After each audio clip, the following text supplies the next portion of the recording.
Merci, Monsieur le Président. Je remercie le secrétaire général adjoint Lacroix, le président du comité de sanctions, M. Kanou, et le docteur Abdelmonem de leurs exposés. Je salue la présence de la ministre des Affaires étrangères, son Excellence Mme Wagner, ainsi que les représentants du Rwanda et du Burundi lors de la présente séance. L'actuelle situation dans l'est de la RDC reste tendue.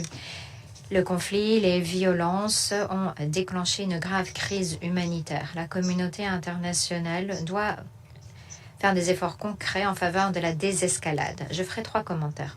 Premièrement, il est nécessaire de mettre un terme immédiatement aux hostilités. Le M23 a lancé une vague d'offensives ces derniers jours, capturé des villes clés telles qu'Ouvira, ce qui a conduit à une vive escalade des tensions sur le terrain. La Chine est vivement préoccupée par l'évolution de la situation et condamne fermement les violences perpétrées par le M23. Nous exhortons le M23 à appliquer la résolution 2773 du Conseil de sécurité ainsi que les différents accords de paix, à cesser immédiatement les hostilités, à se retirer d'Ouvira et d'autres villes et à cesser toute expansion de sorte à prévenir d'autres débordements du pays.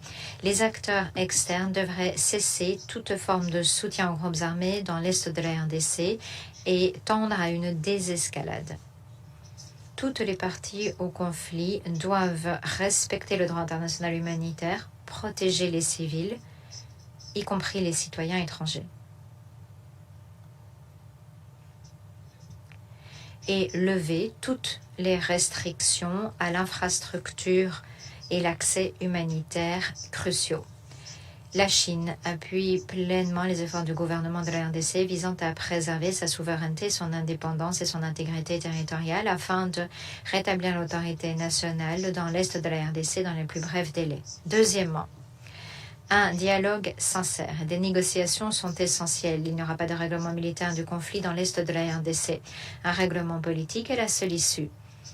Même si les parties au conflit récemment ont signé plusieurs accords de paix, la situation sur le terrain ne s'est guère améliorée. La priorité désormais doit être la bonne volonté politique des parties et le respect des engagements pris. Les médiateurs, quant à eux, devraient également assumer leurs responsabilités de suivi. Toutes les parties devraient exhorter le M23 à négocier davantage avec la RDC, à parachever les protocoles de l'accord cadre de Doha et faire en sorte que le suivi du cessez-le-feu, les mécanismes de vérification soient rendus opérationnels dans les plus brefs délais. Nous saluons la contribution de l'Union africaine et des organisations infrarégionales qui ont contribué à la paix dans l'est de la RDC. Et ce processus doit se faire en coordination avec l'Union africaine dont le rôle doit être respecté dans les la RDC. Troisièmement, la capacité de la mission de maintien de la paix à exécuter son mandat doit être garantie. À l'heure actuelle, la MONUSCO fait face à des restrictions dans sa liberté de circulation, à une suspension de l'approvisionnement en eau, en électricité, à une réduction des effectifs et du financement. Et la MONUSCO ne peut plus assumer que des missions de base. Toutes les parties devraient lever les restrictions imposées à la MONUSCO et parallèlement, il faudrait procéder à une évaluation circonstanciée des difficultés empêchant l'exécution du mandat afin de trouver des solutions.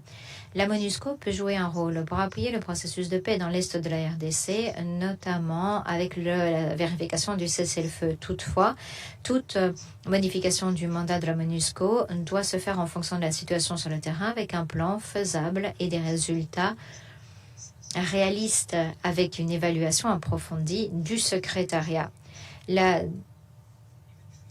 Toute décision hâtive ou le fait de traiter le mandat de la MONUSCO comme une carte blanche ne feront que nuire aux activités inscrites dans le mandat de la MONUSCO et saper la crédibilité tant de la mission que du Conseil.